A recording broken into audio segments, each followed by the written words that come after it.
not saying mine is the best way, but this is how I do it. Okay, so when I go up to a circus dumbbell, number one, a lot of people will set up on top and they'll do stuff like this and get ready. The less time that I'm near this thing, the better off I am, right? So even at like competition, that last competition I did of his, like I'm standing off and I'm like, you ready? You ready? Because then I come up and I get on it and I go, because we don't get along, right? We get along more now than we used to. But a basic idea of what I do is I line up my ankles with the front of the rear belt, right? So some people like to be more over top. I find this is best for me when my ankles line up with the front of the rear belt. From here, whatever hand you're going to be pressing with, that one goes on first, all right? This one goes on first, and just like talked about earlier, you are squeezing this thing to death. You're trying to choke it, right? So I'm choking here, this hand goes over top. I get my breath before I come down on deadlifts, on stone, on everything. I always get my breath because I can't get as much breath when my diaphragm is collapsed. So I'm here, big belly breath. I tip the bell like this. Some people swing it. I just kind of tip it, and then I use my hips to throw it up. Once I'm here, the dumbbell's like this. Everyone get here. Some people press from here. I can't. Some people press with it against their head. I don't, right? I go here, right? When you clean it up, you're naturally going to be here, but you're not in a powerful pressing position there. So I take this hand, and I bump this belt outward, so that this is almost like you're carrying a waiter's tray, right? Which doesn't look like it'd be powerful, but it's the only way you can balance this thing and rack it, because this is just a big balancing act. From here, I take this hip, and I kick that hip out, all right? Because if you don't, they become a little teapot, right? Every time you go to dip, you only have weight on one side. You're not that strong, no one's that strong, right? So you kick that hip out so that when you get your dip and drive, it comes straight down the middle of your body, right? That's what you're trying to do. That's why you're sticking your hip out. Looks stupid, who cares? Lifting heavy things makes you look cool, right? So from here, what you do with this hand, you'll see the most ridiculous things ever with it, right? I'm still flexing my butt. I'm always flexing my butt. Get my big belly breath. And then I think about the top of my head being like a Phillips head screwdriver, right? I split it in like quarters.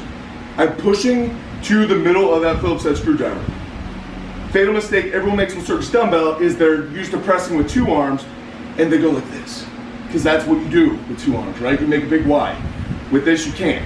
So you have to push here and you need to be able to balance it. So from here I get my big belly breath, I get a little bit of leg drive, and then I'm dropping, all right? And then you're just standing up, and then again, demanding down call. The hardest part about circus dumbbell is stopping yourself from doing this, right? You gotta trust. At first, feel free to do that all you want so you don't drop it on your head. But as you get better, break the habit, right? Get rid of the pass fire. But if you're here, if you're my judge, like, and I'm just looking like, I don't know how long I got this. Like, come on, man. You know what I mean? But yeah, that's basically what I do on circus dumbbell. Big hips. Yep. Bump it out. Here. Yep. But I would get this dumbbell even more. Move your elbow in. Yep. Like that. No, it's not cool, but. Yep. But you're still pushing out, right? Get more of this, push more that way. Because you could do that with that, right? But if that's 100 pounds heavier. So it's here and you're pushing it. You're lining up the center of your body. So always cut your body in cross sections, right? Like sagittal plane or whatever, right? Like one goes this way, one goes this way, right? Okay. That goes straight up. No matter whether you're deadlifting, you stay on that plane. Anytime that it comes off or out, no good, right? So you line up with your junk. Your junk's in the middle of your body, right? You're here, push it over your junk. Do not push it out here, right?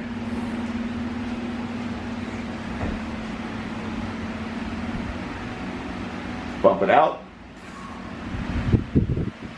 It's better. It's better. So you guys see where this bell is? If he's got 100 more pounds in here, this thing's gonna go like that. When he goes to drive, it's gonna go like this. It's just gonna fold it. That's why you bump it out into that super uncomfortable, awkward position, but it's necessary for the object. You know what I mean? Okay. So So basically, so you can see, when you're here, right?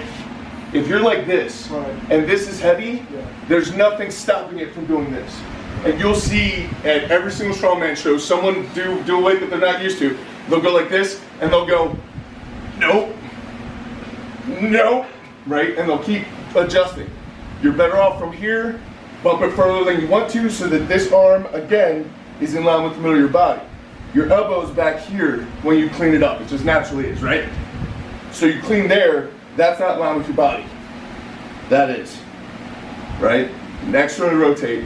Always be choking this thing. For those of you who are good at this, right? Wrist wraps help a ton on this, not only with it cutting your arm, it just helps, right? But never stop choking it. Choke the dumbbell. Hip out, and then you're pushing this way, over your jump. Fish should go right over your jump.